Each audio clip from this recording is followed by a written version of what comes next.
Good evening, good evening.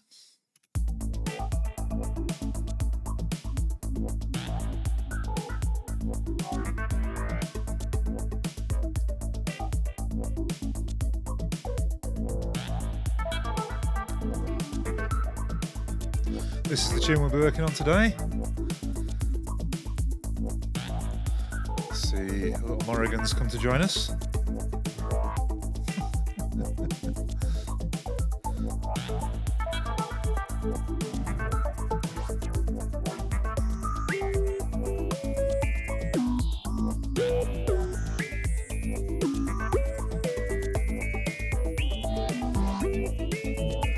Obviously this is at a pretty basic stage. Just turn that off now.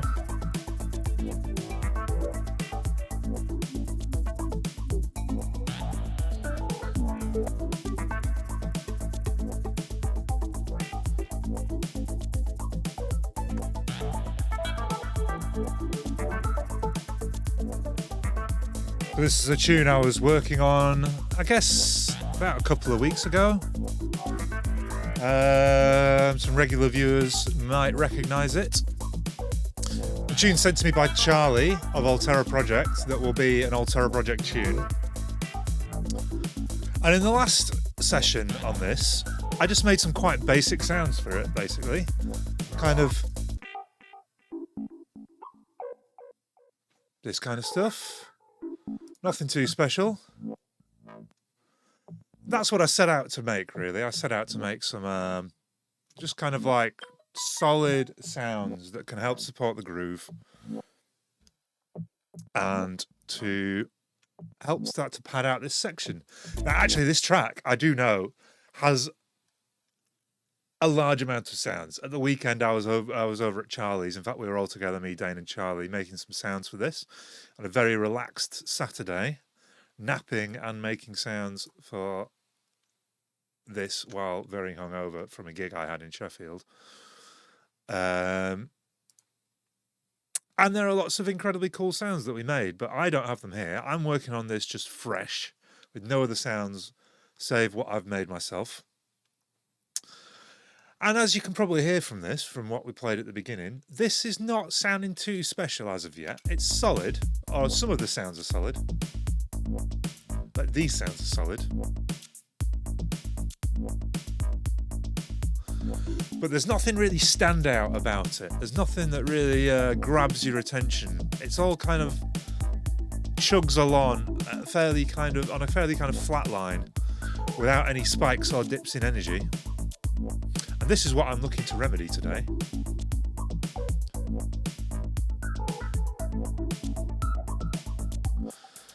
So the question is, how do you turn a section that is sounding like this into something that really grabs the attention and really has a nice through line for you to follow, a nice journey to it? And the answer, from my point of view, is to make sounds that are varied and kind of quite different from the sounds we've already made. And to maybe make some sounds that are longer, because a lot of these sounds are quite short and percussive, which is great for kind of like accentuating the groove and really building up the kind of rhythm of it. But what I want to do is make some longer sounds, I think. Sounds that will take up more of the frequency spectrum over a period of time and will really grab the attention. Now, I was looking at this today and I already kind of did a little bit of this. You can see I've got this synth here that I've been working with. And last time I made this melody here. But really, this is kind of quite short and percussive. And when I came back to it, I thought I really need to be working with some longer notes. So what I did, I just elongated all the notes in this region. And then I set vital to be in mono, just down here. Turn the voices down to 1. So that only one thing will play at a time. And it'll be legato and gliding a little bit. So this is the effect that I've ended up with. You can see it's quite long compared to the other sounds. Really kind of cuts through the mix compared to the other ones. Now I've already recorded some of this in. I recorded a version as it is, like that, And then I put it through a glitch too, and got a glitched up version of it as well. Okay, for now what I think I'm going to do, just for the sake of being tidy, is turn off all the other sounds, just so that I'm working with the ones that I'm making now. So there's some nice glitched up version of that synth that I've got at the moment. So today what I'm going to be doing is just playing around with some synths. It's going to be nice and chill. We're going to be playing with some effects chains and some synths, lots and lots of effects piled up on one another to make some gnarly sounds that are going to cut through this mix and give us the kind of lead kind of sounds that we crave. So I've already done quite a bit with this MIDI. I think I'm going to start with a new synth altogether. In fact, no, I'm going to stay in Vital. You can see here I've got quite an effects chain which involves a Soothe 2, Auto Pan, Saturator. The Soothe 2 is to take off some of the harshness if we get any unwanted peaks. What's happening in the Pro Q? Oh, I seem to have boosted that quite significantly. I'll undo that. And the Auto Pan is to just give us a bit of stereo movement, so that everything's not kind of like in the center. It's kind of moving from side to side a little bit, so that'll give us a bit more movement. So to create this patch, what I used was something called text to wavetable in Vital, which is a function that I've only just discovered, and I'm really interested in it, and I find it very exciting. So if you right click on the waveform here and go, ooh, you know what I might even do? Resynthesize to wavetable. Let's try that.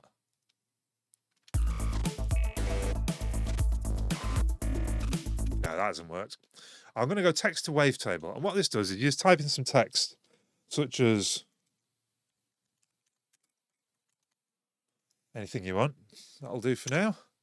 And then it'll convert this into like a robotized voice. So if I were to this now to do an LFO like this, so you can hear across the wavetable. Let me just get it so that, let me just create a new audio region, and you'll see what the text to wavetable does in a sec. It's actually pretty damn good.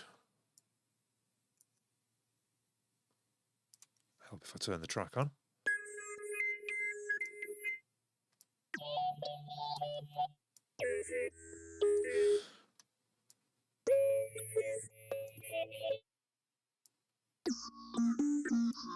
It creates these kind of vocoder wavetables. It's great. Now, what it's supposed to be saying is juicy, juicy. Sometimes it sounds like what you type in. Other times you just get a very cool wavetable.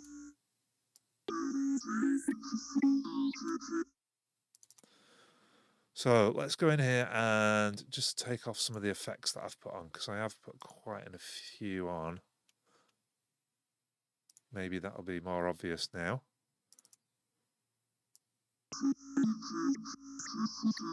It's supposed to be saying juicy, juicy. Not quite, but good effort.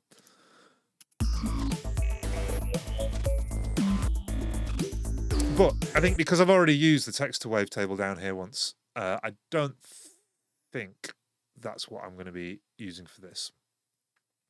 I want to be creating some longer sounds, which I think I'm going to be using LFOs with maybe macros put on it. So you can see I've got that LFO wavetable sweep. So if I put a little macro on that,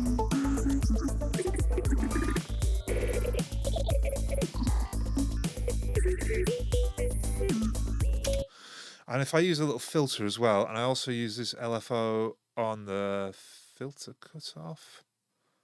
Let's take the random off.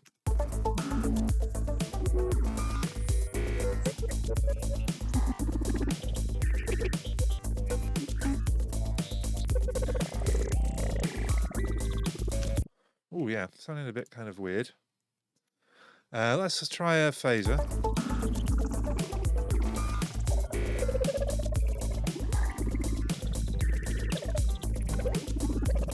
create these kind of white watery sounds, which is pretty cool.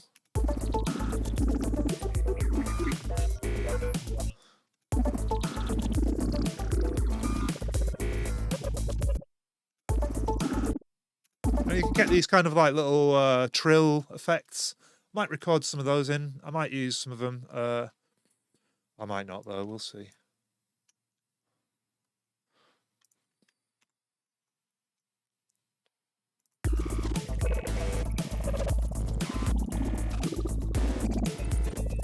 Play with the macro a bit. Hiya, Angriest Goose, aka Charlie, the person who made this tune. Welcome, welcome.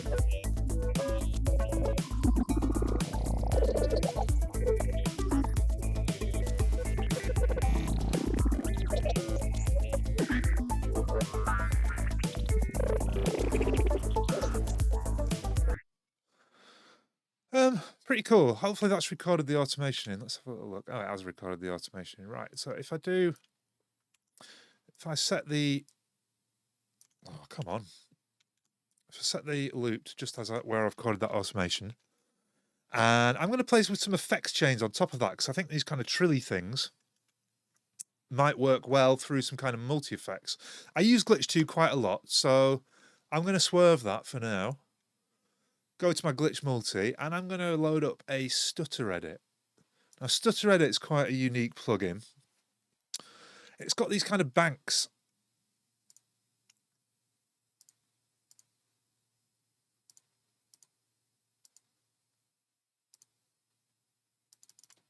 If I could get into the banks.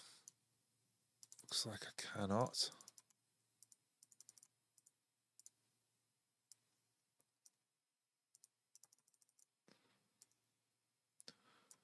I haven't used this in a long time, so I can't remember the interface. I am looking for the list of presets. I don't remember how to get it back up. Is there another Stutter Edit? No, that's the only one, isn't it? Okay.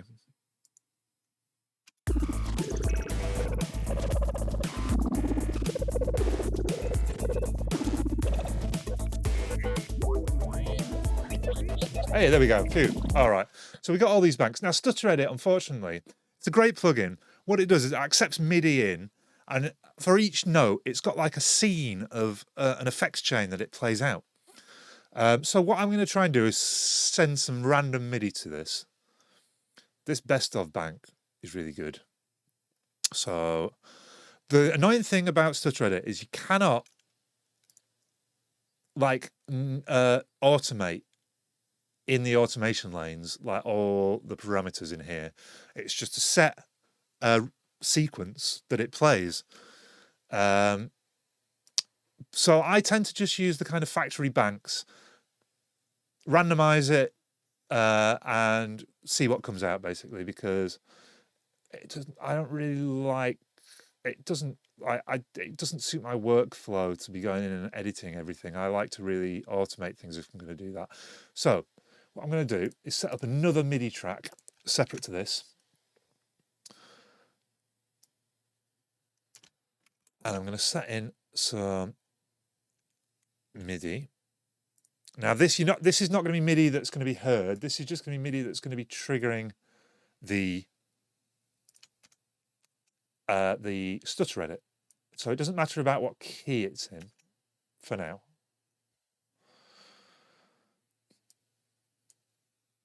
And I'm going to send the MIDI here on the right-hand side. I'm going to select the vital track, and down here in the bottom, my cat's in the way, I can't see what's going on. I'm going to select the Stutter Edit, and now the MIDI should be coming out of this track into the Stutter Edit, and it should be affecting that. Now next, I'm going to add a arpeggiator. And I like to have quite long notes for the Stutter Edit because it takes a bit of time for some of these presets to breathe, you know. So I send it to a quarter note at least, maybe even a half note. As I said before, I'm trying to get some of these longer sounds that take up more of the frequency spectrum. Turn the gate up, And then secondly, I'm going to get a random. Now random randomizes the note that's being played. Choices, 12 steps. That's you've got a choice of 12 semitones at the moment because it says add. That means it's above the note that I've added in. Sub would be 12 notes below, whereas bi is 12 choices of semitones in either direction. So that's a total of 24. I am going to turn the chance up to almost the top. So this means it should be just giving us random notes now sent into the stutter edit. And now, if we go and look at this, with any luck, come on, Morrigan, you're right in the way. When we hit play,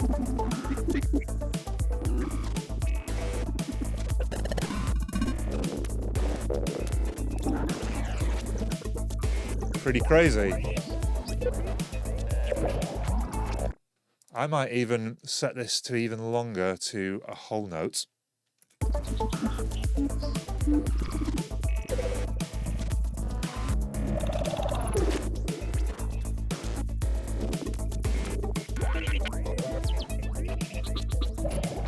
Pretty nice.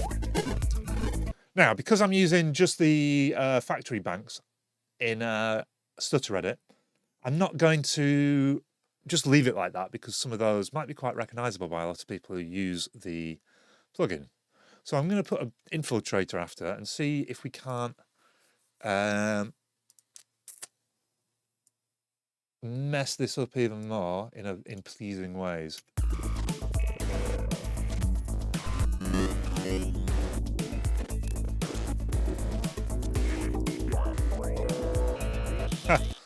Okay, yeah.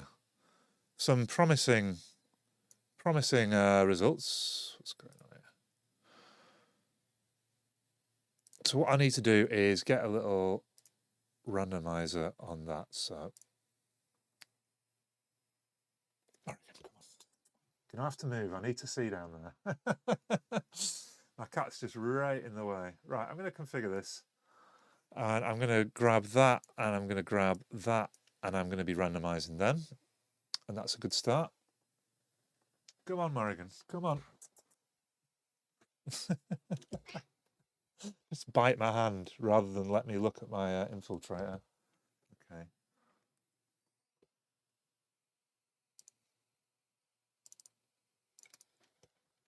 Right. I'm going to have to do something about Morrigan because she's totally in the way. Come on, Morrigan. That's good. That's a good girl.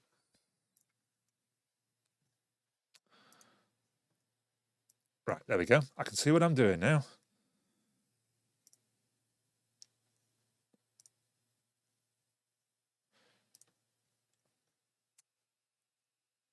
Right, I've got those two effects. I'm going to go in for Max for Live. I'm going to get my LFOI. Regulars on the channel should be well versed in this now. It's just like the Max LFO, but it's got better randomization options. I'm going to go in and select my random waveform. Give that a little map to there. Copy it across. Give it a little map to there. I don't really want these to be going much lower than like 50%, I don't think. Ooh.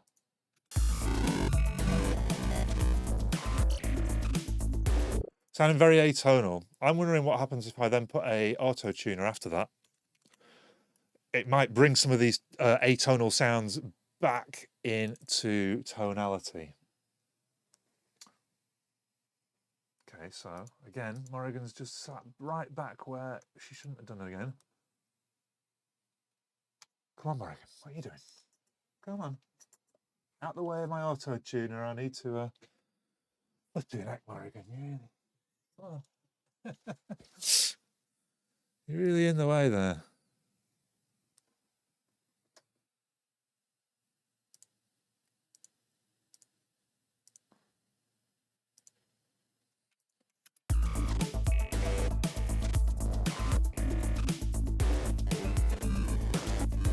So there are some cool bits in that. In fact, I might just, because for the odd little bit, the odd bit that I was like, I might grab a bit of that audio Let's do that again. A lot of this will be unusable.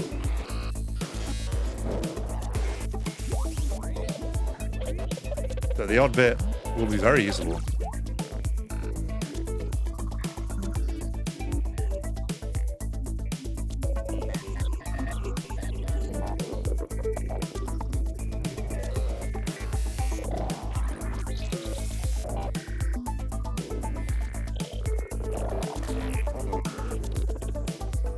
Yeah, that's going to be fun to cut up. I'm going to continue though, because I had plans to go into the infiltrator. Maybe after this, use some kind of filter. We've used a lot of formant filters in this track before. Maybe a dual filter.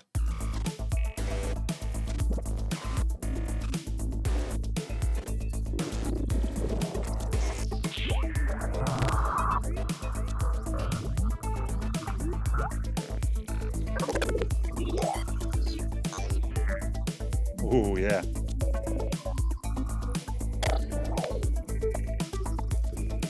That's pretty cool.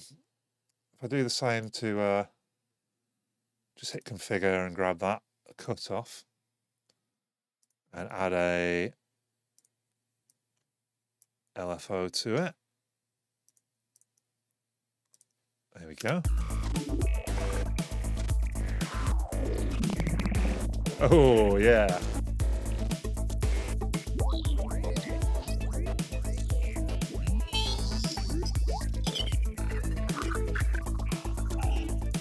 I'm going to grab one of them as well. This effects chain is really something.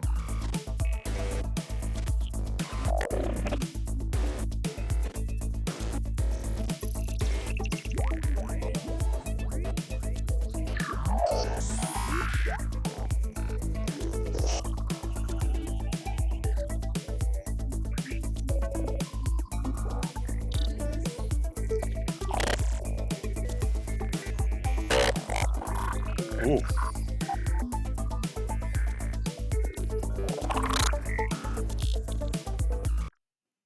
Yeah, that was pretty cool. I don't know how we've ended up with this one switched on. The one that switched on. Yeah, what else I want to do? Let's keep adding effects to this. I'm enjoying this effects chain. Stutter edit and infiltrator. What a combination. What if I add a vocoder to it?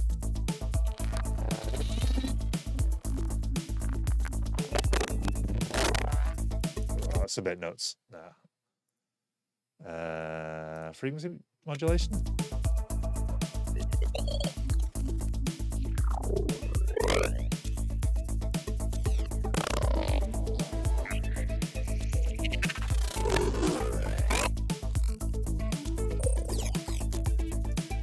Yeah, I like that. I'm going to add also maybe something like one of these spectral effects.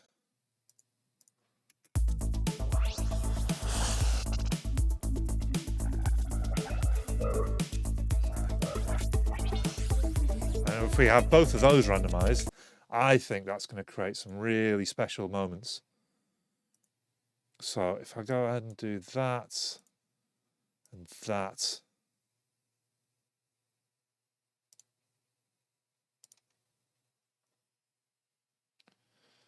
My cat is obsessed with these LFOs and how they move. She's like glued to the screen, tapping at them,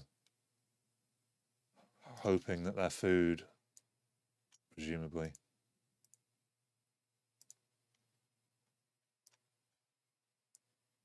As a result, I cannot see the bottom right-hand corner of my screen. But then again, neither can you guys, so I guess it's all good.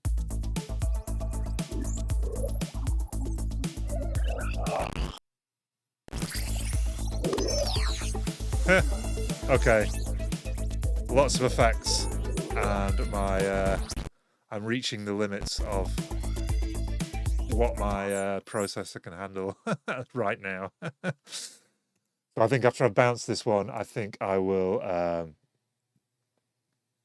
I'll move on to new sounds.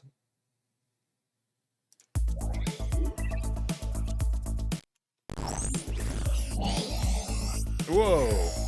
Ooh.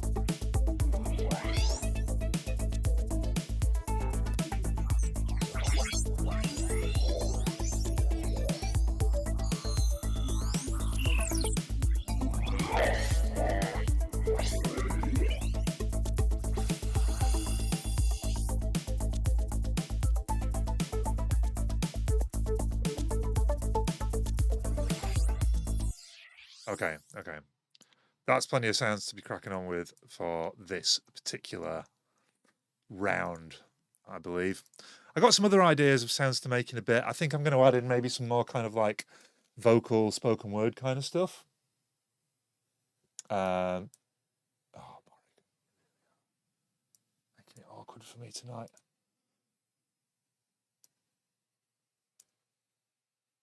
So just for now, let me just go ahead and delete all those. Stutter edit and infiltrator. What a combination, eh?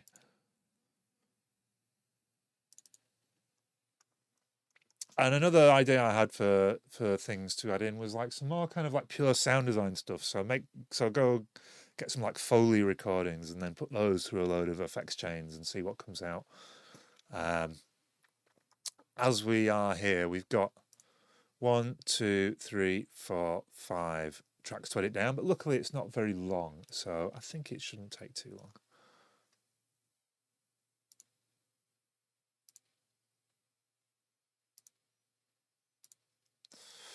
Cool.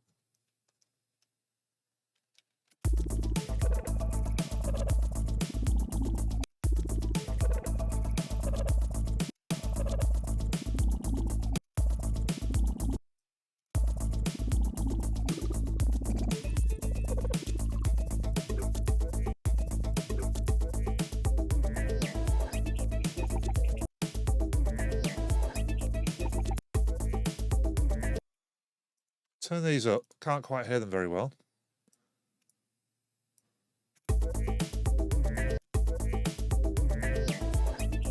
Keep that first one.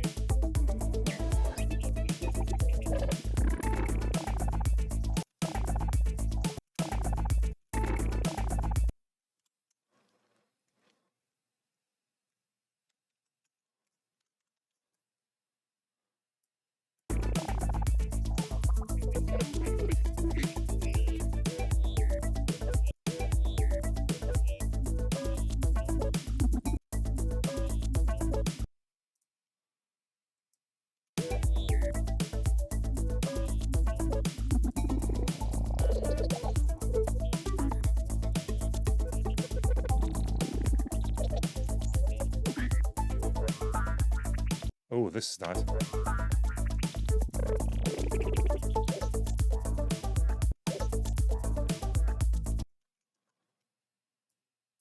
This end bit here might have some nice bits in. It's very quiet at the moment.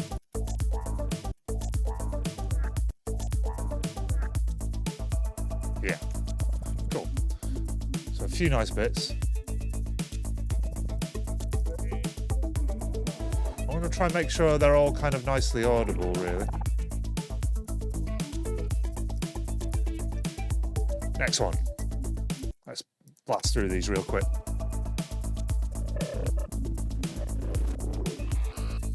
Ooh.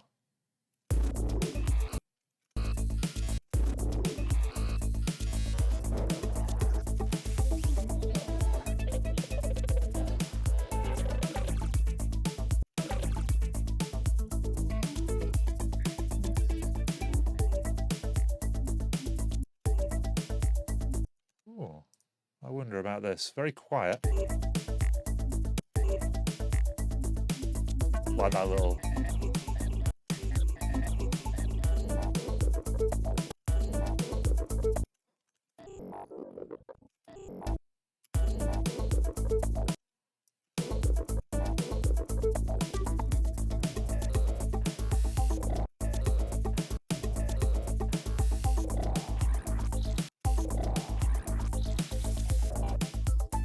This is pretty cool.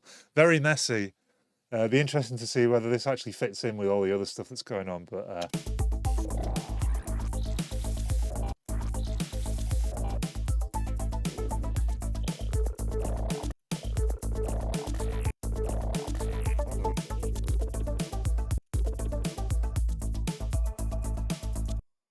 yeah, some very cool bits in there.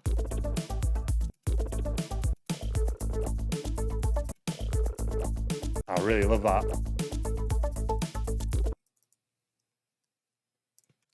Brill.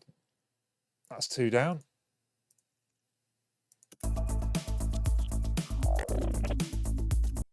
Straight away, amazing sounds.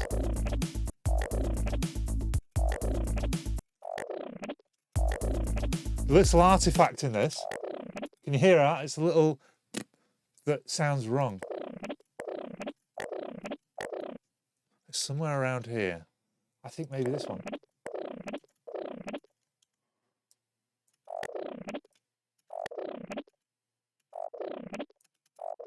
There we go, yeah, got rid of that. Don't even like the sound without it now, bro. Maybe without that first bit. Nah, I don't even like it now. Oh well. Oh.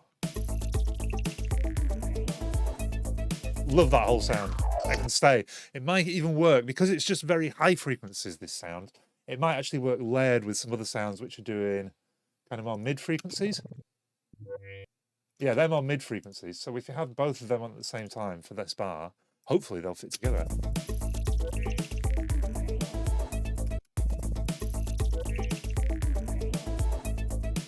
Kind of. Maybe it'll need more layering with other stuff to make it sound truly great.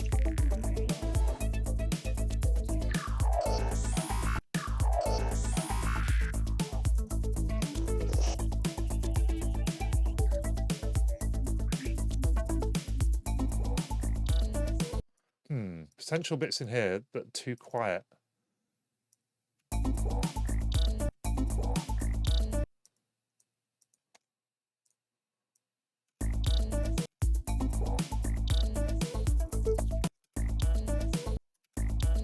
I just like these little subtle ones here.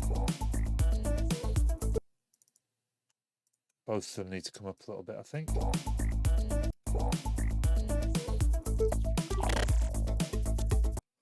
Again.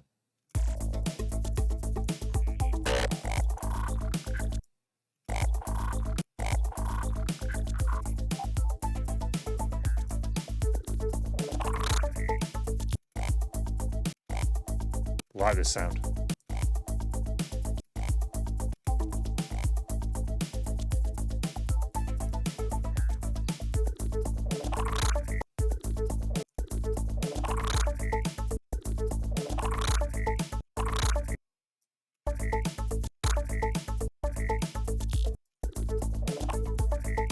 Again, you know how these little kind of like artifacts in it, the other one that I had to kind of remove by zooming in, this one had a bunch of artifacts in this area here.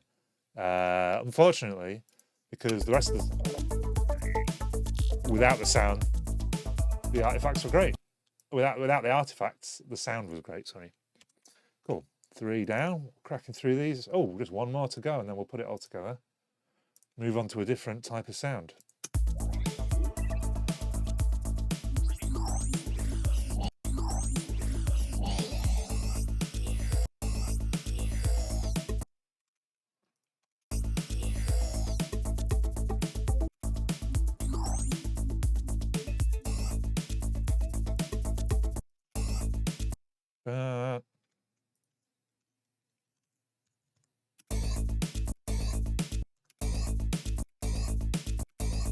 Get that nicely in key, pitch it down a tone.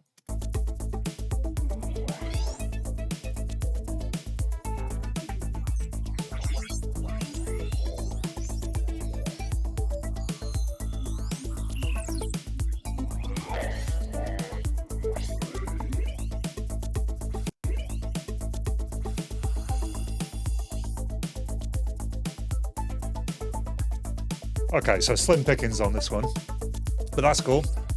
We'll put it all together now and we'll find out what all these different parts are sounding like at the same time. Hopefully it'll give us some nice little runs.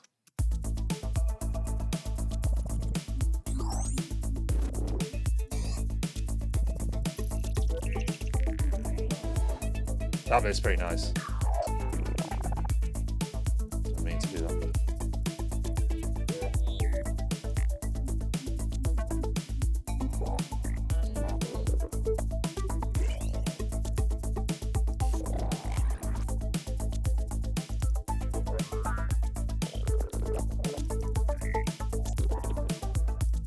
Get them all nice and audible. Cool. So far, it's still sounding fairly sparse.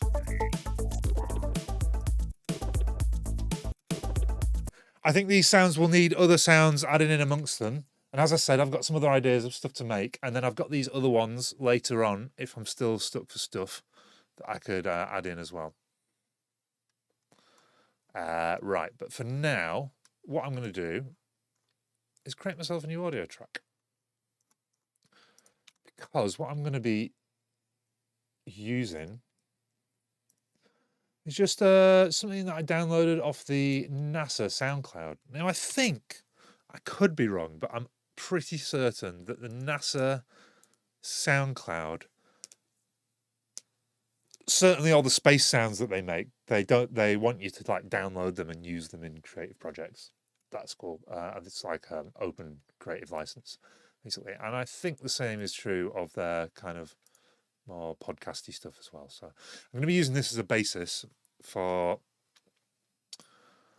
creating a bunch of kind of vocally sounds.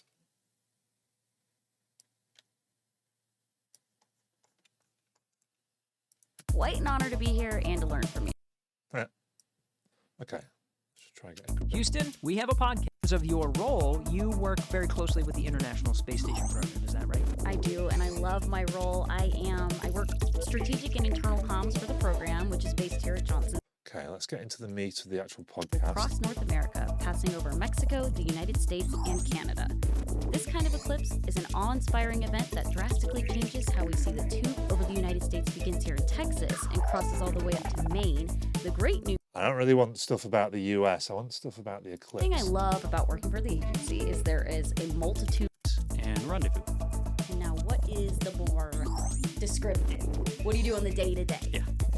So we work with various partners, so SpaceX, Boeing, JAXA, and others, to make sure that their vehicle got a job here.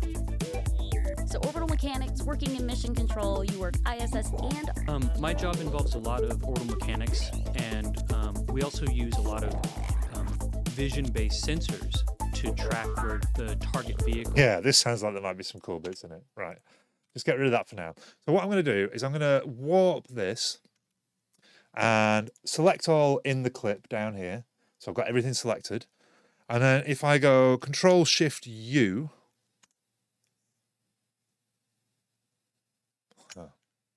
Used to do. All right. Yeah, here we go. There's a quantize tab now here, which is just here.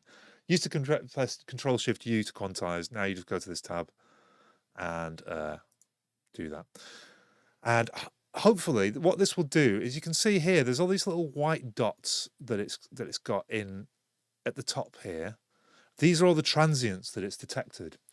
So when I press apply, it will snap all these transients to quarter notes. Let's see what happens.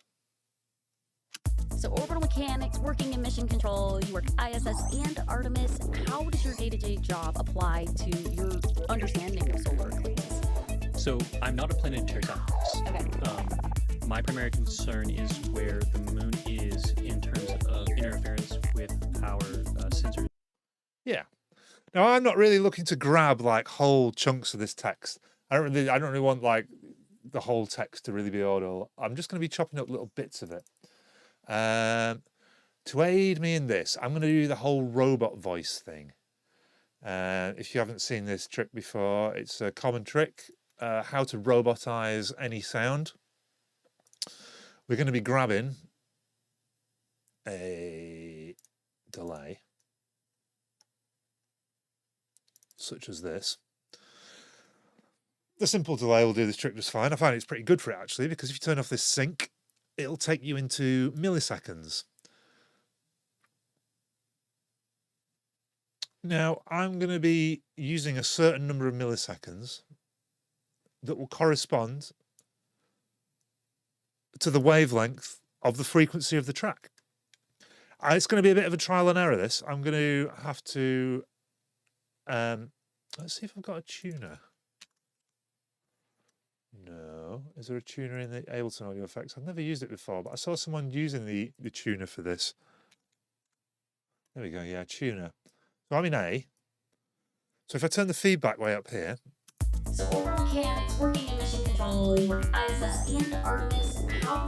and you can see on the tuner, we're currently in something like an F sharp G.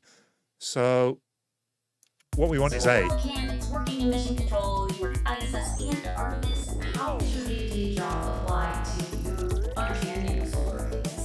So I'm not playing So I'm going to go for 7.9, see how that is. No, we'll go the other way. 8.3. 8.5. Still a bit sharp. 8.7. Let's try that. Let's try 9. Oh, we're nearly there. 9.2. Still just a little bit flat on the tuner here. About 20 cents flat.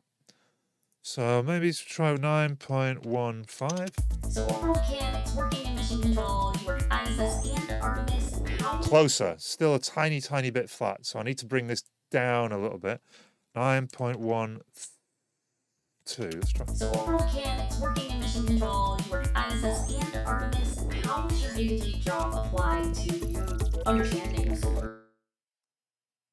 Hell yeah. Pretty good. So before this, I'm going to put a glitch before the delay, and that means we'll just have certain things coming through to the delay, rather than the whole vocals all the way through coming through. We'll just have certain little glitchy bits which will sound kind of vocally, but hopefully you won't be able to tell too much what it's actually saying. Just give this a bit of a randomize.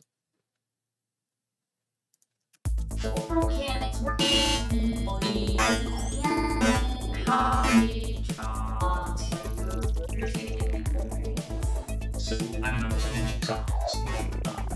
My concerns with the melodies and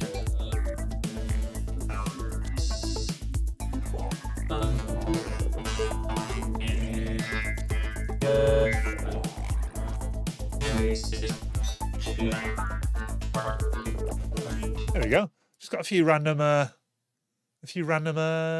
vocal bits. Now, one thing we can do as well, if we wanted this delay, because it's quite bright at the moment, I kind of maybe want this delay to be an octave down. There's two things you can do. Either you can double the frequency in milliseconds. So if I was to go 18.24, or you can go ping pong.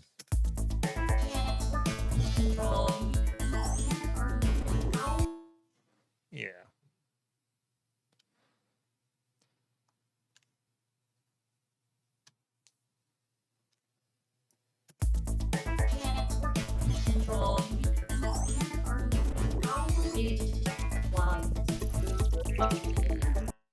Yeah, this is going to be nice. So I'm going to get a new track, take the input from that track I was just working on, from the vocal thing, and we're going to record some of this in. As I go, I'm going to be randomizing the glitch. So let's crack on, eh?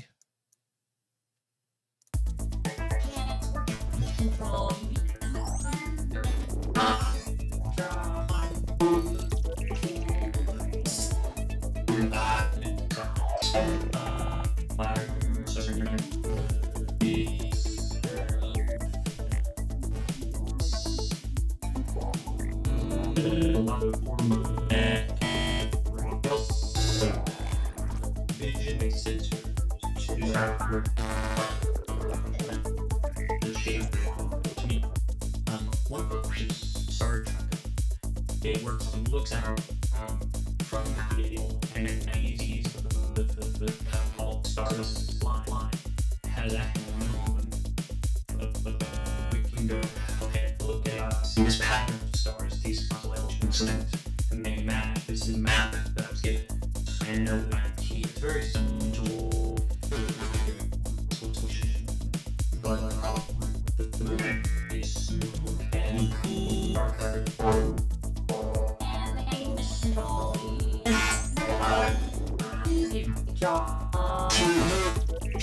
Okay, that's enough of that for now.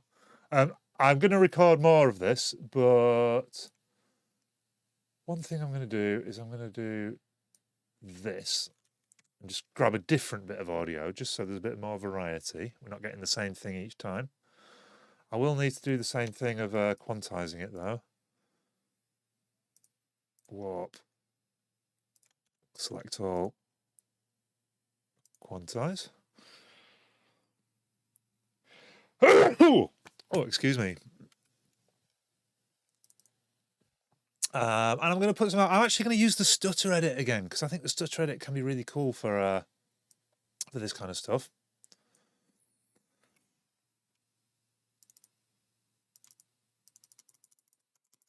Oh, come on.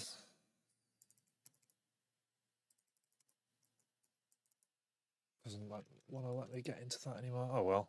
In the meantime, I'll just be setting up the MIDI. I'll use the same as before, just the same MIDI track. I'll set the output to this track 9 that we were working on, and it'll be going to the stutter edit. There we go. Now, come on, stutter edit. Let me just get into your menu system. There we go. Use a different bank.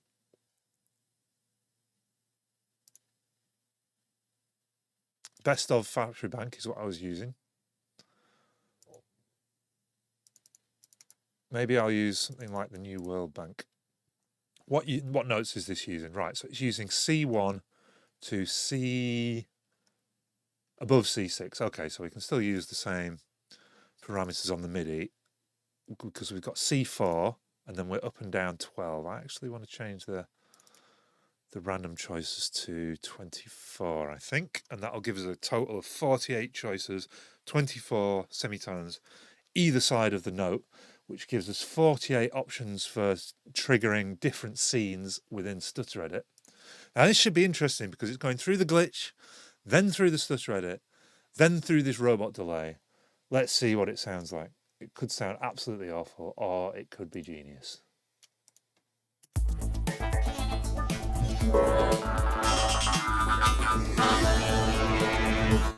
Oh, gosh.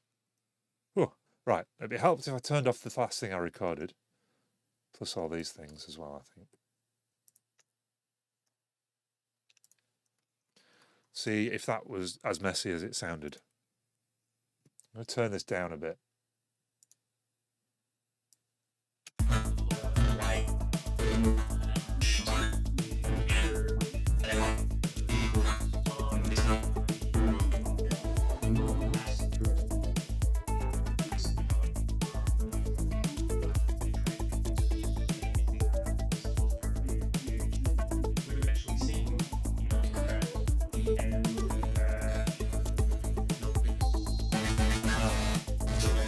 Okay, so some of it's just way too hardcore, but other bits of it really nice. I'm going to go ahead and record one of those in.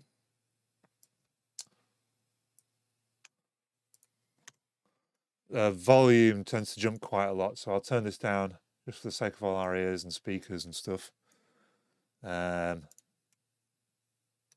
Cool. Now I need to be on the so we've got the input set right, record arm set right. I need to be on the glitch 2 doing the randomization. Let's get recorded.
Yeah, cool.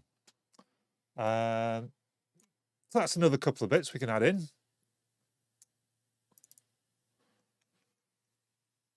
Which should be sounding tasty. Let me just go ahead and mute that. And then we'll just edit down these two bits, hopefully trying to fit them in around these other sounds that we've edited down, although I'm not going to worry about it too much right now. I'm going to be more worried about just making sure I get the best bits from this, regardless of the other stuff.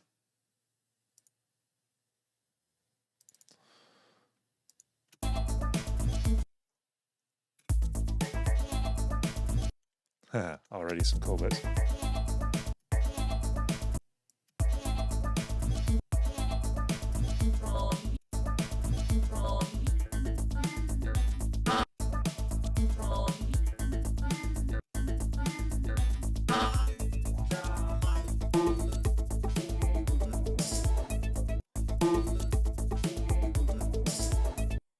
It's pretty cool.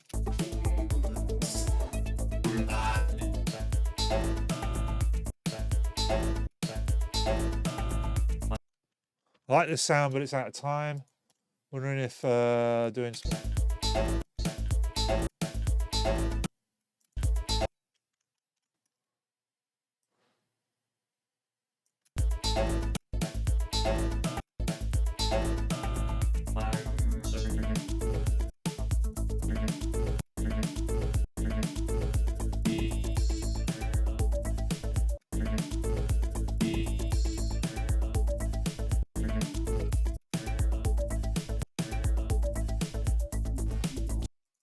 Pretty cool, but very quiet.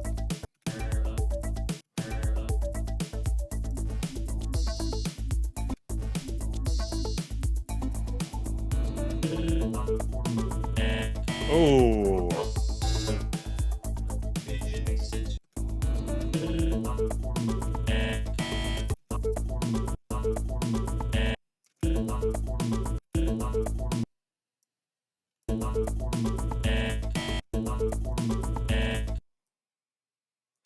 I think these ones, yeah, these ones were trash.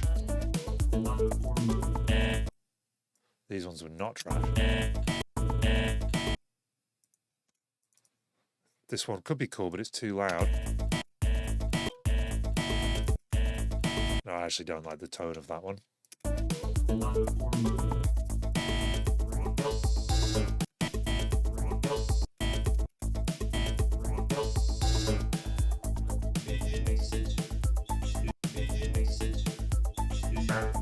This, very cool. But again, I'm gonna like crop it, and I'm gonna warp it again because I want these to be in time with the track.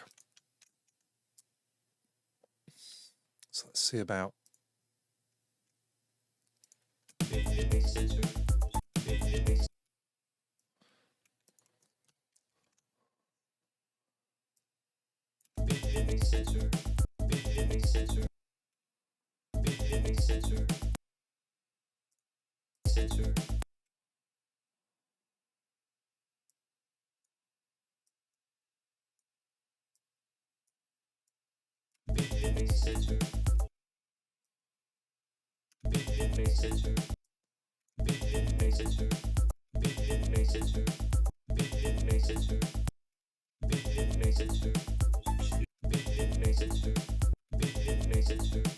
Yeah, we're getting there.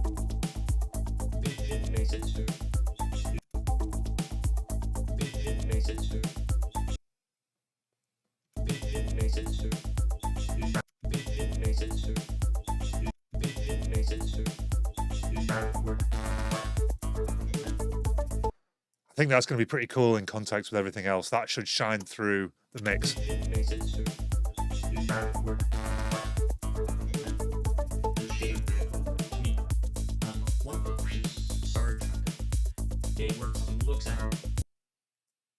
Get rid of that annoying little bit.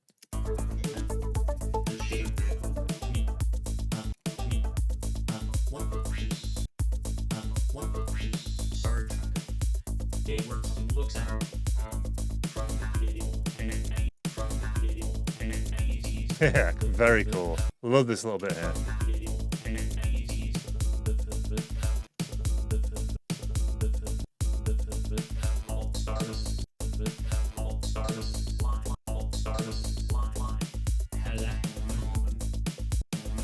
Oh, some very cool bits coming on here.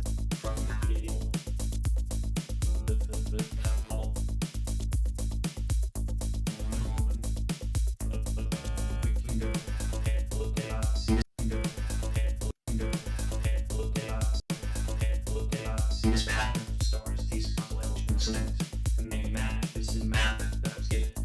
And no key. It's very simple. This bit could be potentially good.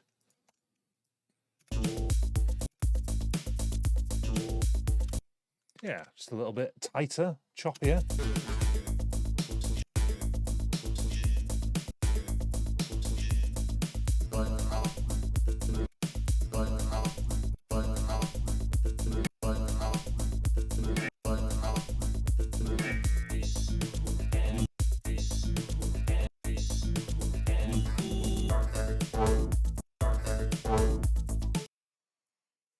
Okay.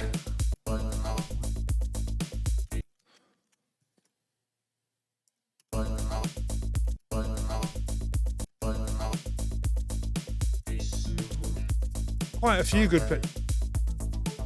good parts in that.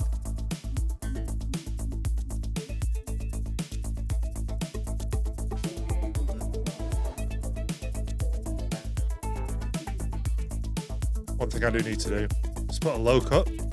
Should get into the habit of putting low cuts on almost everything that's not your kick and bass. Oh, this is not too bad.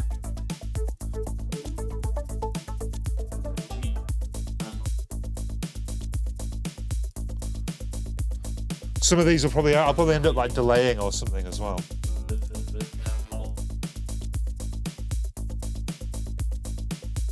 Let's go from the beginning and see which one of these might want a bit of delay. That one, I think.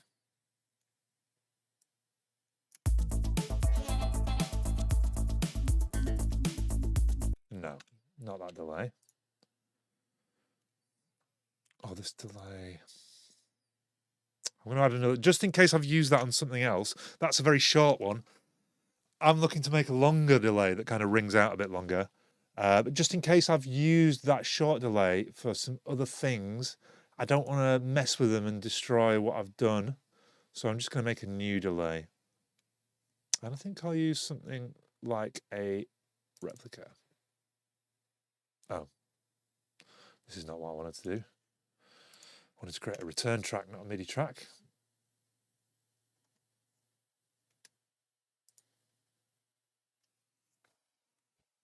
Come on, computer, you can do it. It's been a long day of making music.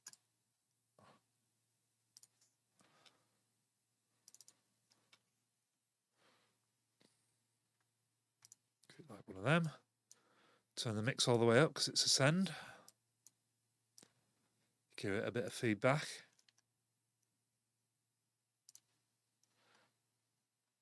Now, where were we working it? Okay, here we go.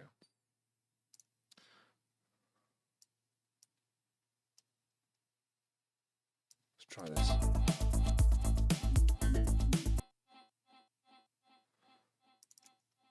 Feedback is obviously too much. Take it down.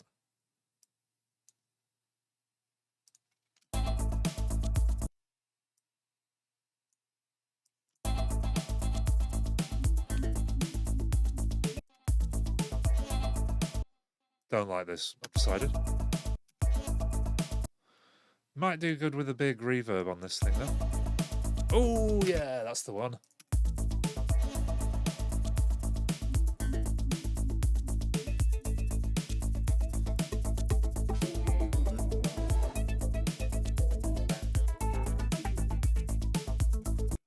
These two things are pretty cool. I wonder if they might benefit from a little reverb.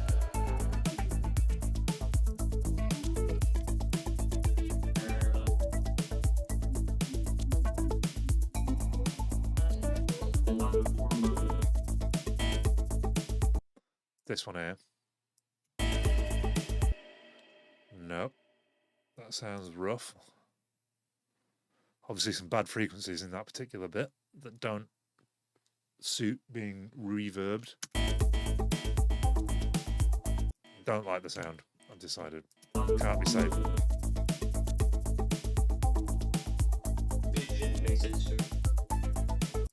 Ooh, that's an idea.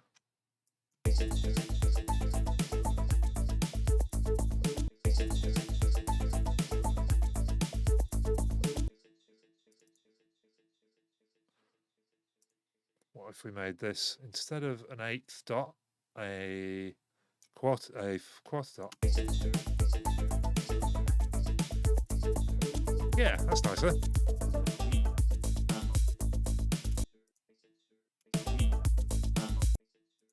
Don't like that. First one's fine. Maybe even a bit of reverb on it. Nah.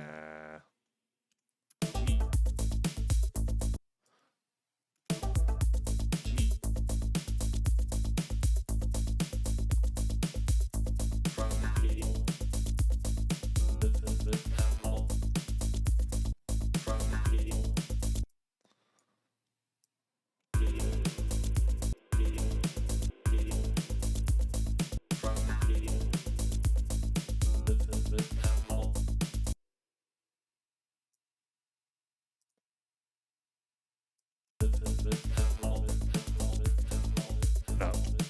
Probably just good as is. Don't really want anything on this, I've decided. Just try and fit them in around the other sounds.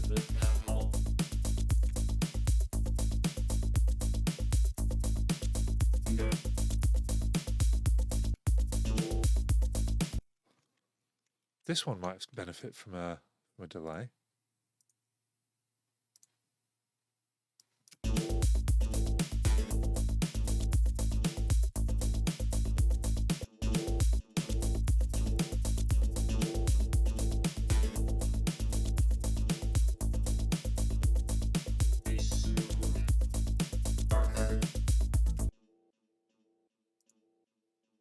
And maybe a reverb for this last one just to see out the section. Oh yeah, nice.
Reversing that one because they were clashing.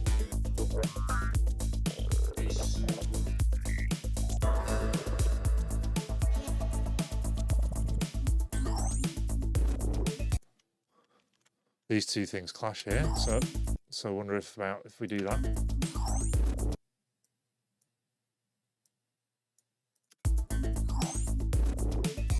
This thing here, not into it that much.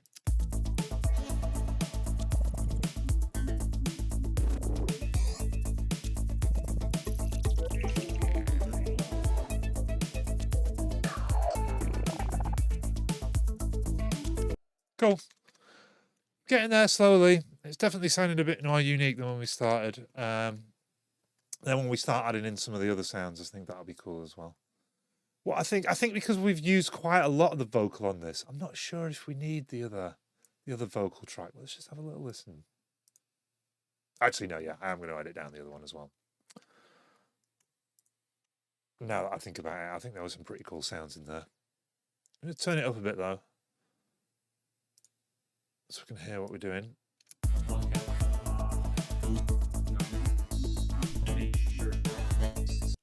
Oh, this bit here.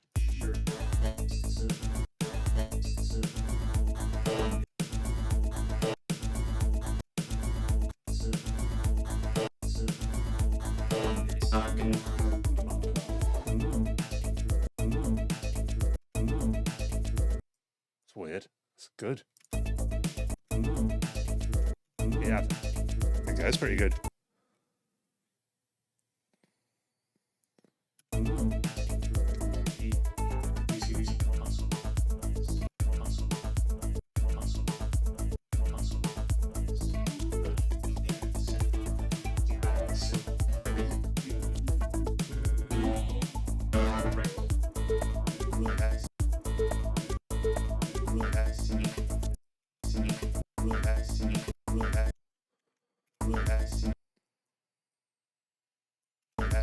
I can see this clashes with that one there, so I'm gonna, the one below, so I'm gonna move that along a bit, so hopefully.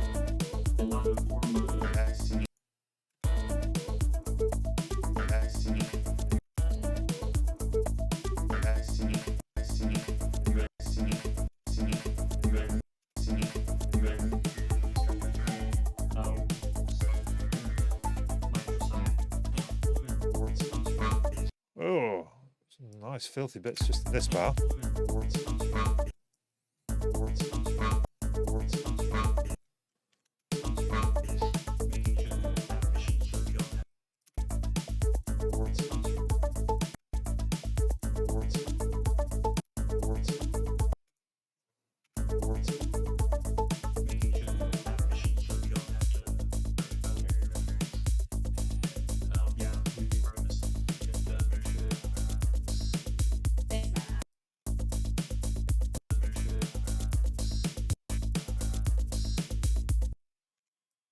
This is here. It's a bit quiet at the moment, but I think it's going to be really cool once turned up.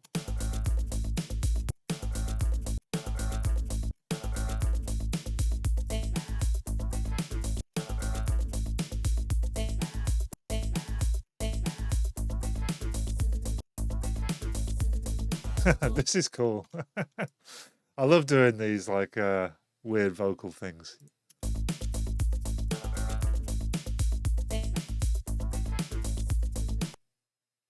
That's probably not needed because it clashes with the one below.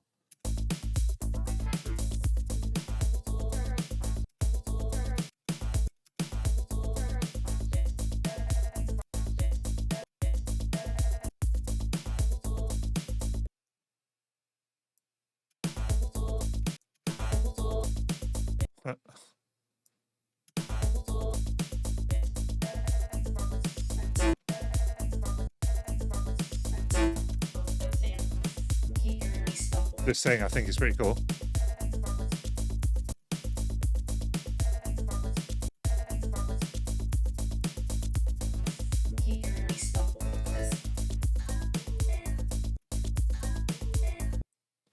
Very cool. This sound here, real nice. This.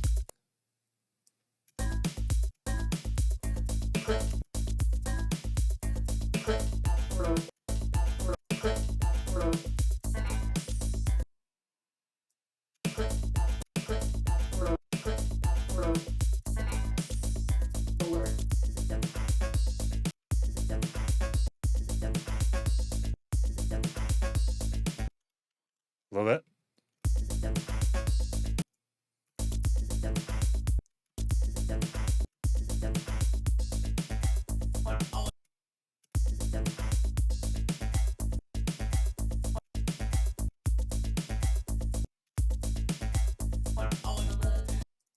Also pretty cool.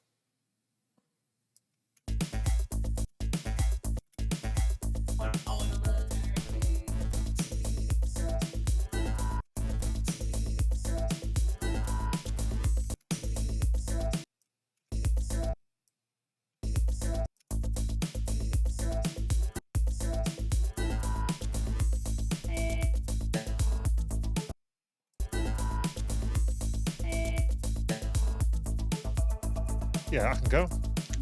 Cool, quite a few bits there. I'm going to turn on the other tracks. We've got both vocal tracks playing at the same time and make sure they're not getting in the way of each other, you know. They're both kind of working in the same direction.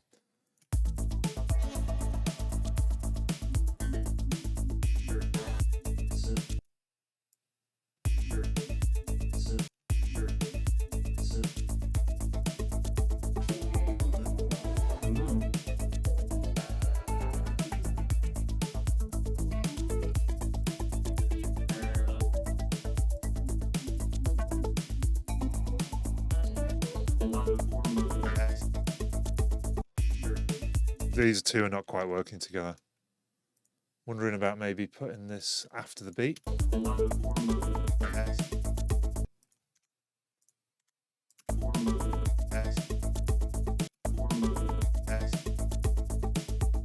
This might get in the way of these two here.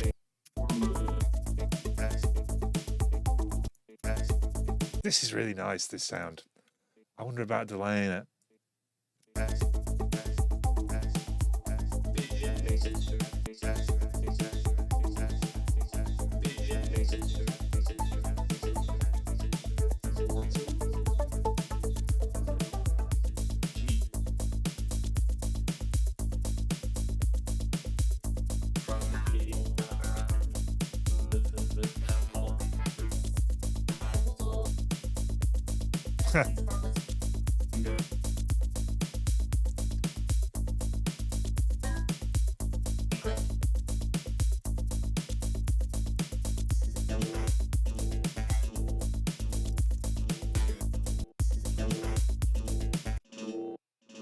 Yeah, this is not. It certainly doesn't need the delay on it.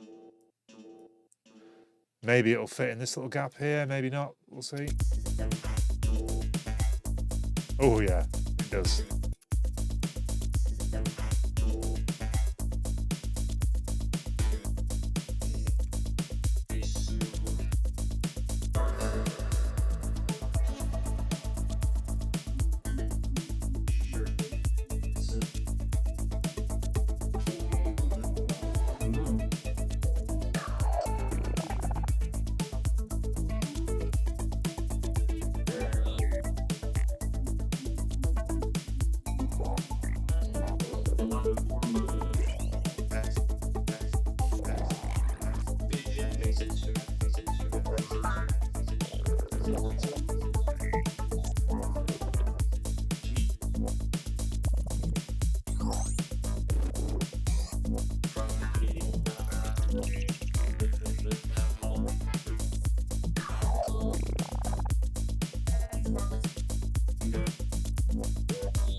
Turning everything on, see how it sounds together.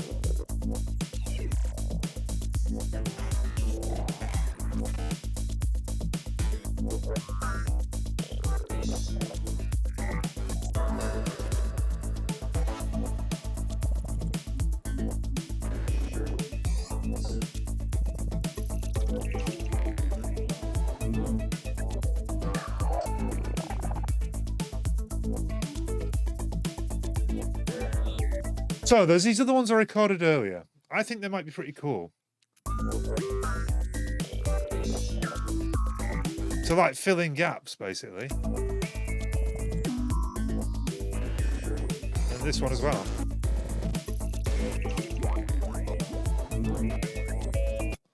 I'm going to use this one that's kind of like got a kind of melodic stint compared to the other ones. I know it's still a bit kind of like Reese and like, but it does add a little bit of melodic something to this section, which can only be good.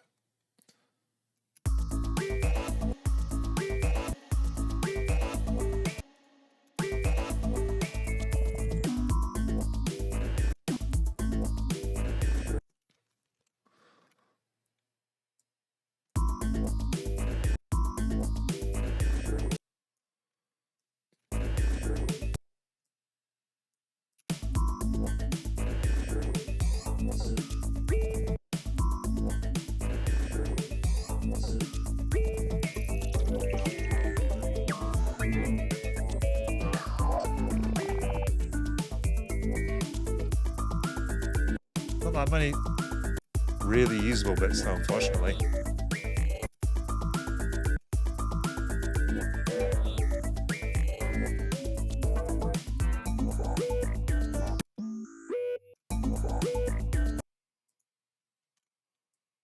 What about a little this note here might benefit, this like harmonic that's just kind of resonating. Now.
One of these notes is pretty good, the other one not so much.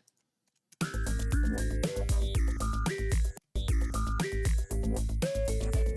you know what I've really noticed? Kate Richardson. Boom. Hell yeah. Welcome to the party.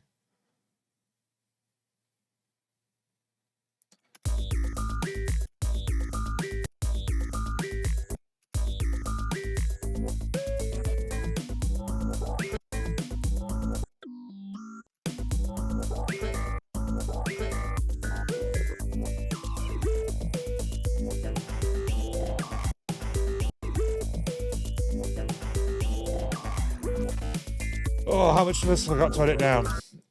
Not long to go. We're nearly done.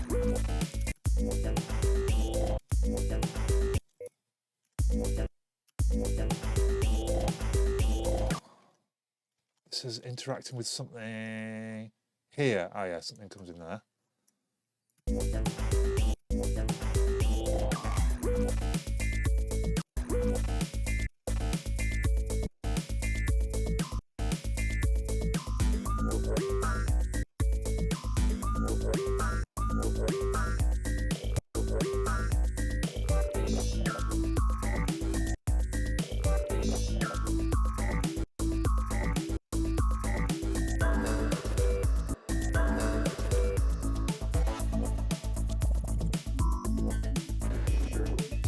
Oh yeah. Still right, it's starting to get some things emerging now. You know what I really think this tune could benefit from, Charlie, if you're still watching? I think that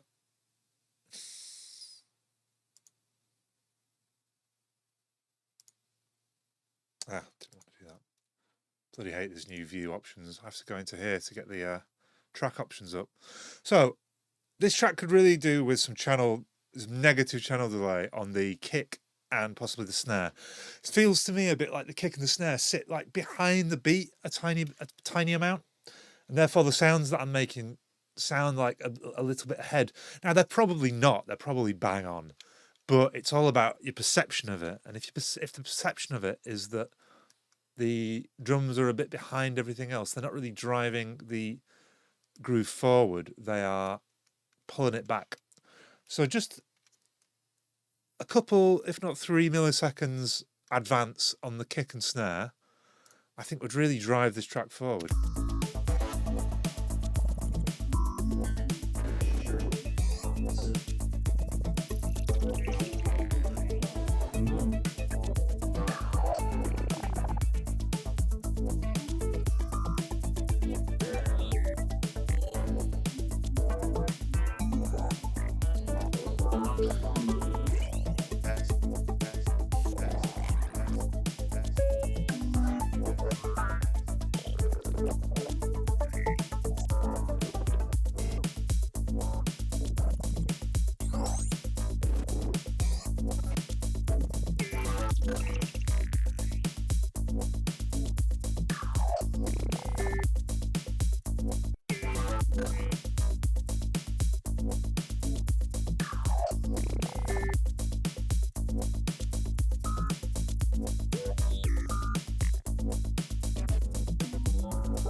Okay, yeah.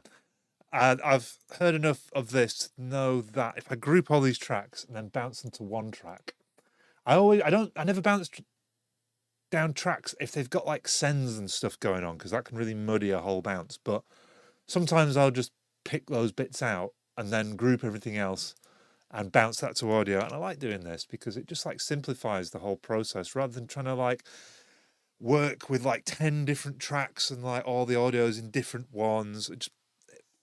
After a certain point, I just like, as long as nothing's like majorly getting in the way with each other, I like to just bounce it to one audio track, and then it's easy.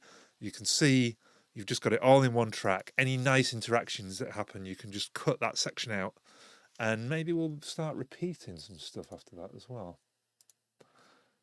Who knows? Right.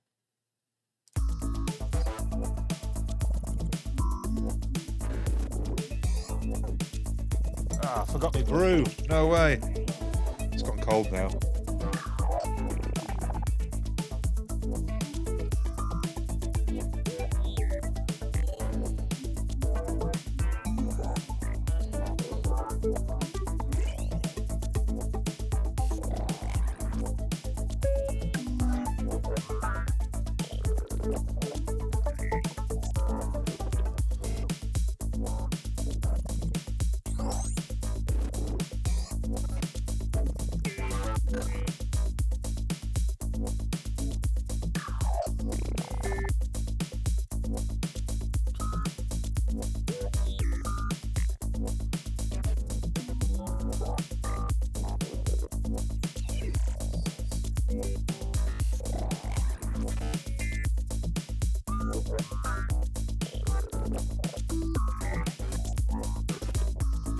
Cool. So there's some bits in this, especially towards the end here, which are just really lovely. And I might want to repeat them because there's a lot of this which is just crap. That's gonna get deleted.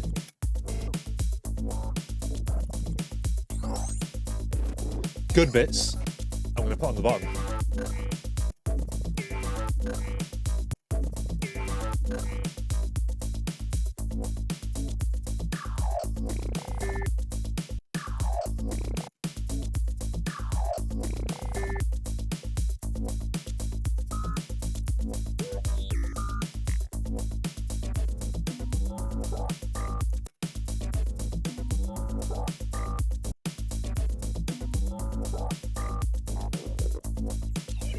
This here needs some work. Okay, it needs a bit of tidying up. This not quite hitting the money, but we're not far off. Maybe I can go in.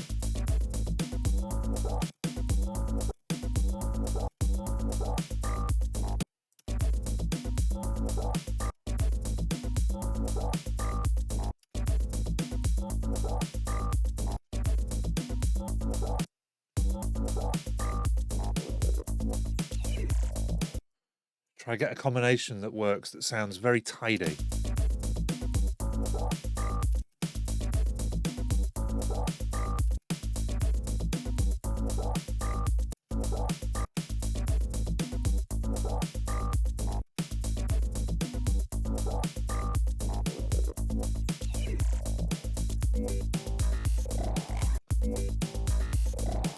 This is very cool. I like this a lot. This might be the basis of a phrase.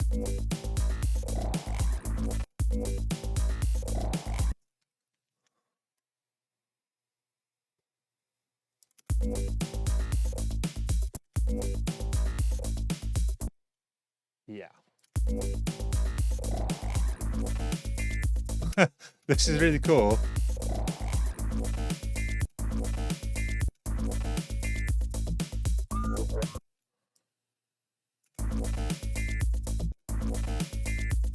We'll just say this bit.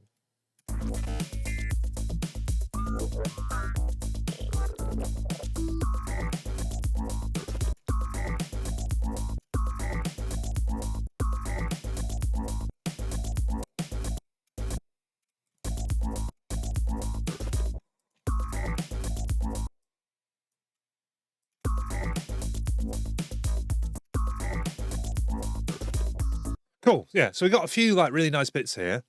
I'm not going to chuck away that audio because I might end up like interspersing some of the bits around, but these bits are going to form the basis of like a repeating phrase.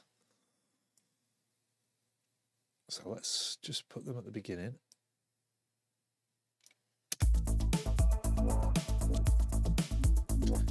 Keithrick, good evening to you as well. I hope you're well.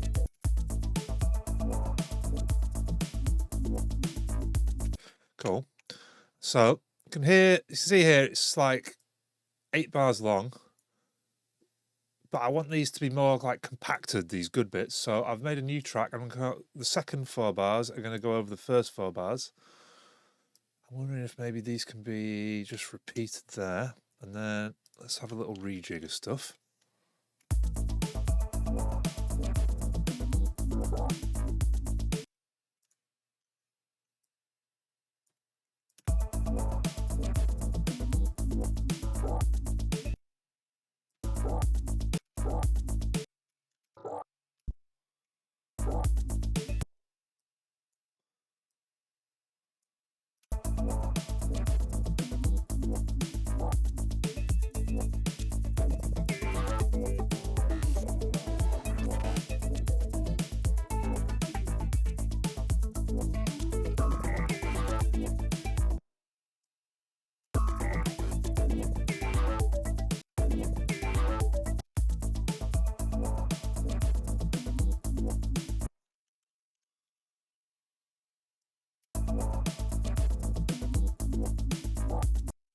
These are very quiet. Need to try and get it all so it's all kind of leveled. Don't need to do like hardcore mixing yet. This sounds so old terror that I could be drunk as a frog and still know who it is. Yeah. So Charlie actually set out to kind of like, because we've had this tune called Ambient, which has been in the set like forever, and it's pretty good. I'm still pretty proud of it, and it's in A, and it's 115 BPM. And Charlie set out to make something that would kind of replace that in our live set. So it's in A, it's 117 BPM. And it's got a very similar vibe, but he's done pretty well in recreating the vibe, really.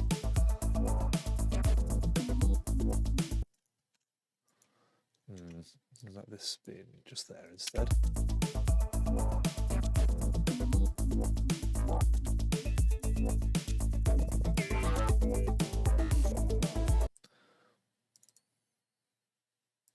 Try and get them all generally quite well leveled, at least to the point, I don't need to hardcore mixing, but at least to the point where I can feel that they're all, what gaps are being filled by these sounds. Get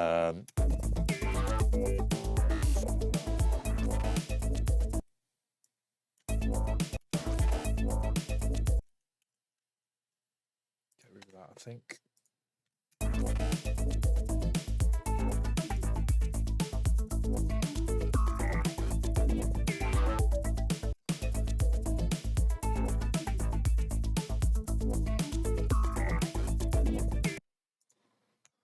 Cool. Right.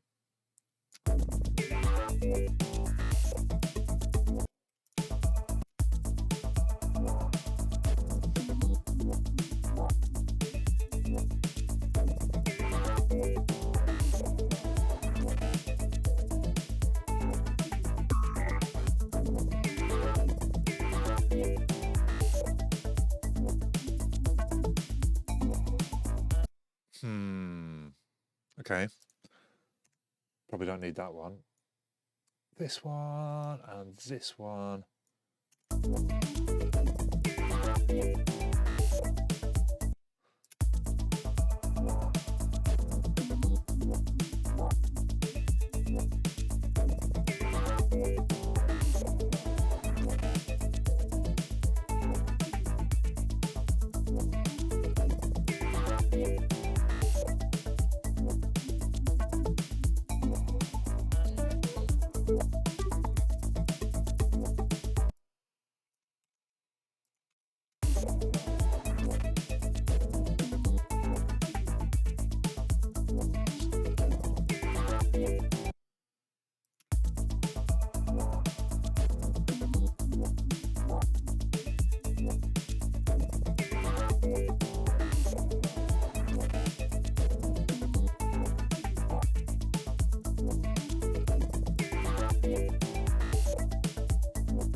Yeah, this is kind of a good repeating phrase. Kind of like it. And then if we add in the vocal group after that, let's see what the crack is.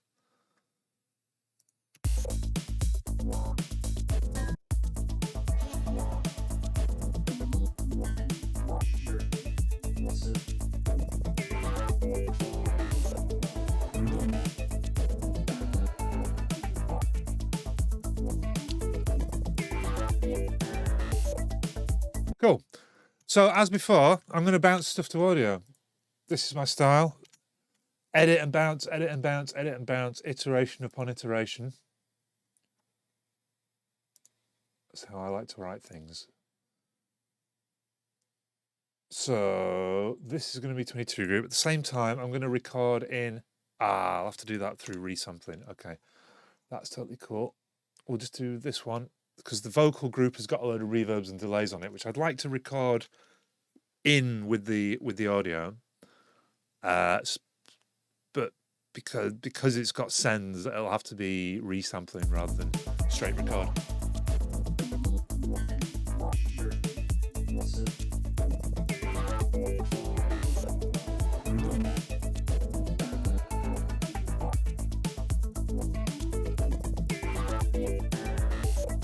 Interesting would be these glitches if their tails would go in and out of the speakers.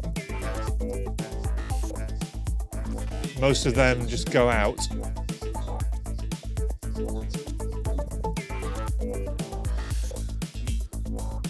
Yeah, I'm hoping to cut some of the tails of the reverbs and delays. Make them a bit tighter.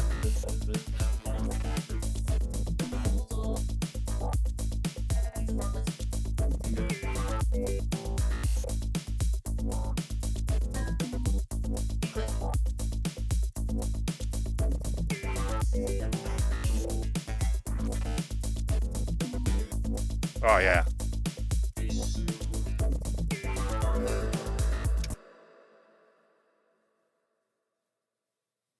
Very Lego work. Don't know what that means. Lots of legwork, maybe, is what you're saying. Yeah, I don't really understand exactly what you're saying with the tails coming in and out of the speakers. I think this certainly needs a lot of tidying. Unfortunately, because I'm working with just like a track that Charlie sent me, it's not entirely clean. There's a lot of kind of like melodic mid-range stuff on there, which means I can't entirely hear what I'm doing particularly clean.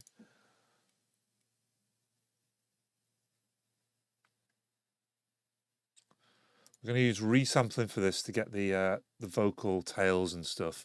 Then we'll have them in audio, and that means we can chop them. Before I do this, though, I am going to add a low cut to the reverb and the delay, because I don't want these. Often I find sometimes when I bounce without this, they can just get in the way. They can muddy up the delays, and reverbs can muddy up the mid-range. So have a pretty severe cut on those, and on the RAM as well. Just copy that across. Cool. So let's get this recorded.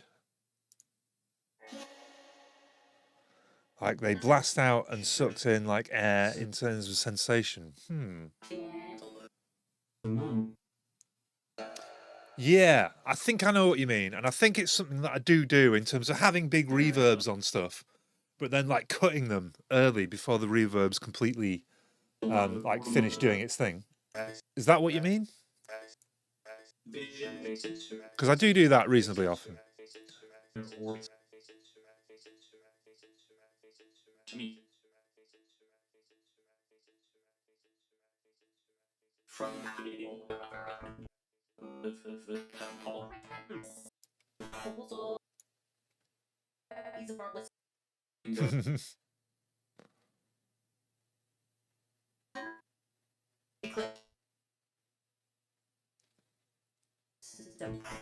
Kind of, but with an additional EQ. What, you mean EQ for the tails so that they kind of like, you've got like a high cut on it so that it kind of like goes up and down. I shouldn't have looped that. Let's just record it from there. Get the reverb tail. For each tail separately, yeah, that is a lot of work. Maybe it'd be worth it though. Right. So let's put these two next to each other. Ah, bollocks, didn't mean to do that. Accidentally put it in the group.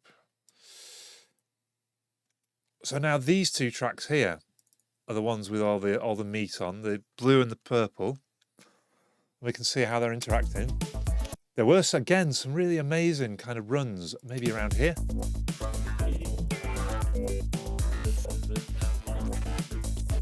Oh, yeah.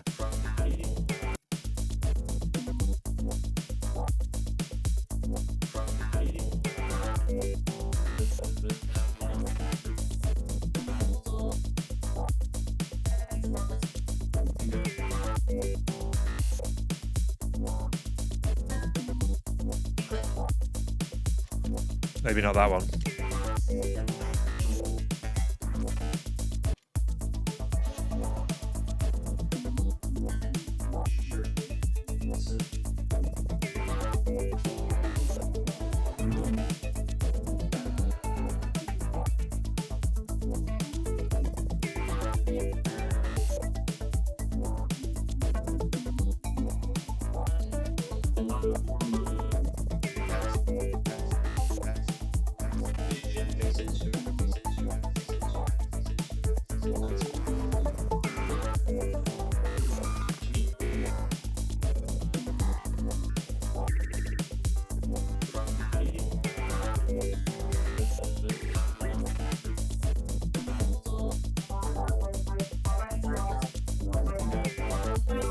Oh, yeah.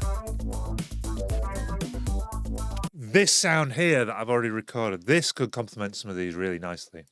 Let's try fitting it in amongst.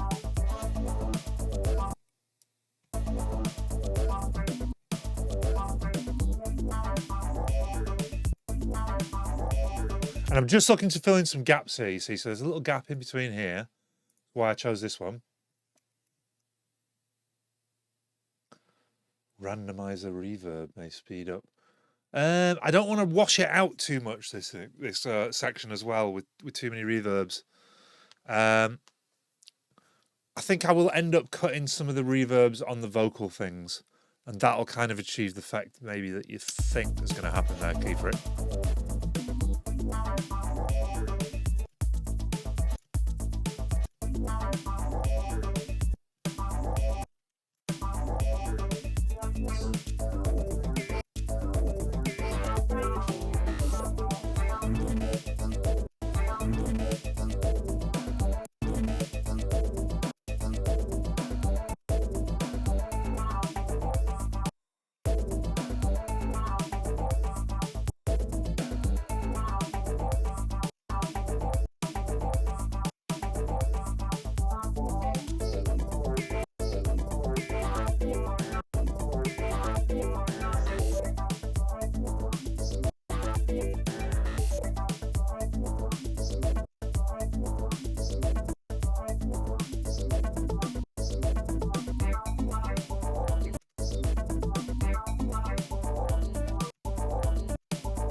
Oh, these fill in the gaps really nicely.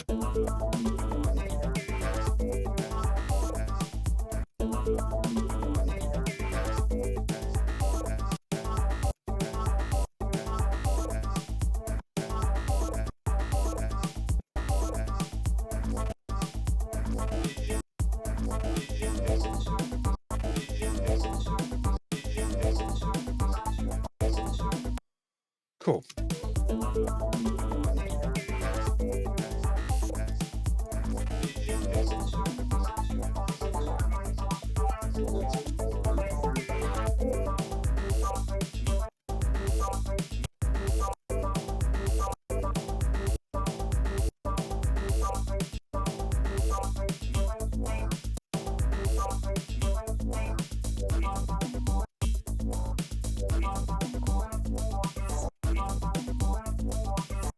I wonder what happens about pitching this down. Seems a bit bright to me. Give it a good old -12.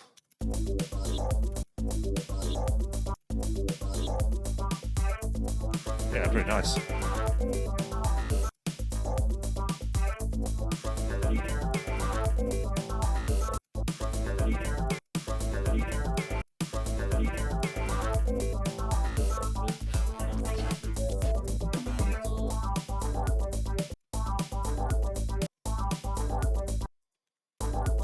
What about again with the -12? Nah, I don't like that one. Didn't work as well. Oh well.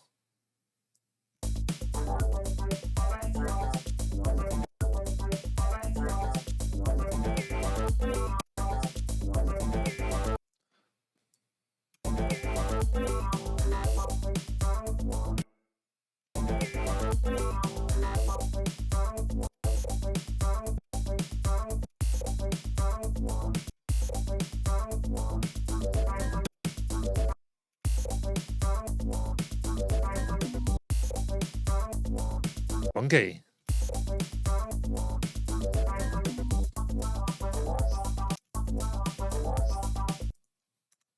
This one. -12, just a nice little short note, but every little helps.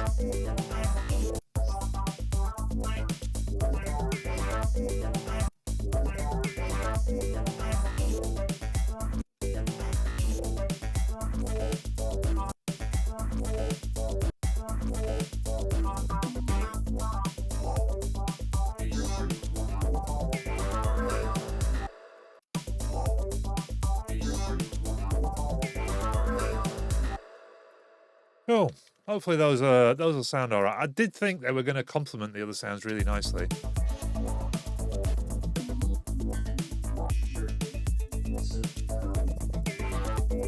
Yeah.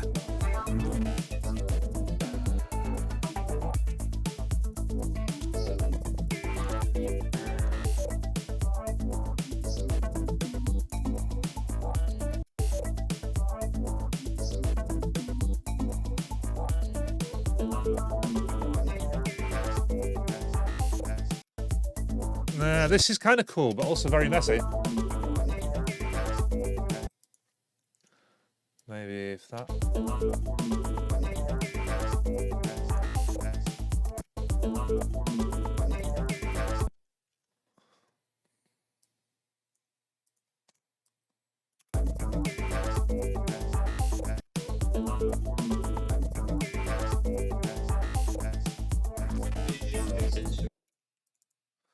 This is -12 or it's getting deleted. We'll see what.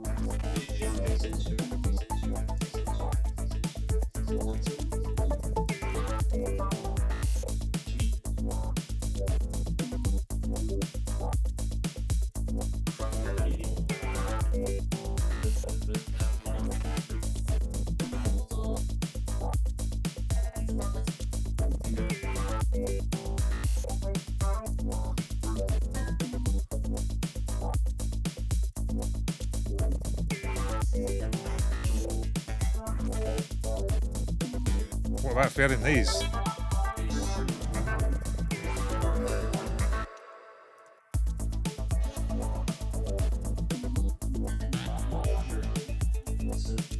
Ooh.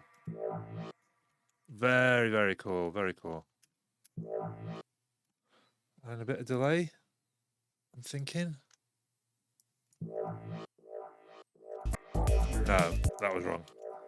They need like a shorter delay than that. What if I had a... Because that one's a quarter note triplet. What if I add in a eighth note triplet of a similar kind of thing, just so that this idea that I'm having can work properly?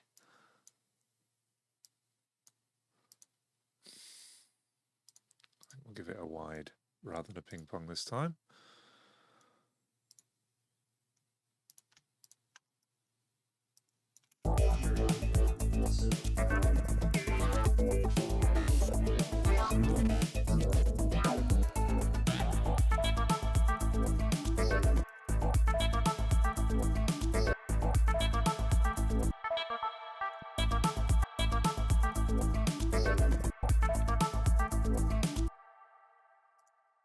Don't really like this thing. I did like it last time, but now I think it's naff. Weird how that happens. Again, I think maybe it just needs like a big...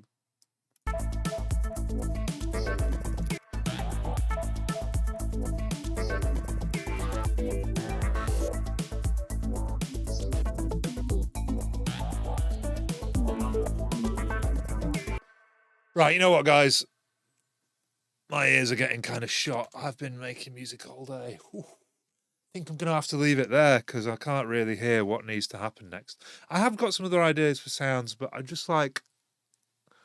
I feel like I need to step away from this tune and come back at a fresh session and just really nail down. Because I did some good progress today. I mean... If we do it without everything that I made today, which is this stuff, this stuff, this stuff. That's what it was sounding like at the beginning.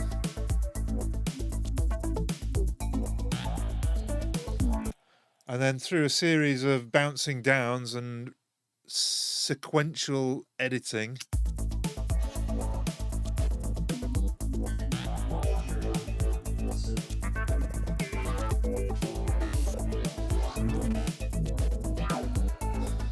got some very groovy synths. But yeah, I started a bit late today as well, just because I had a really busy week last week.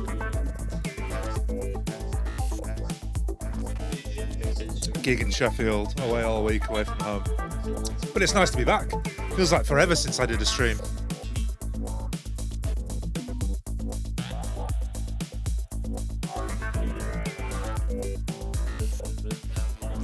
Although, to be honest, I'm sorely tempted after this session, just bounce this whole track, bounce all these out to audio, send them to Charlie, and then it's his problem. Don't have to actually worry about finishing it off.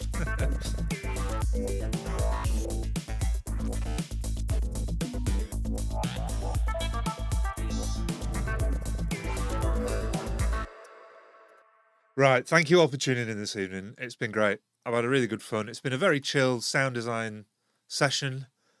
We've messed around with some really cool effects chains and got some pretty cool results. I'll be back on Thursday with the Psydub open collaboration. It's been flipping ages since I've done the open collab. But if you guys want to come get involved, Thursday 7 p.m. I think we're in 75 BPM in E. We'll be working in, so if anyone wants to make any sounds for it, it's going to be open to all. Send stuff in and we'll put it together on stream. And thank you all very much, and I will catch you again next time.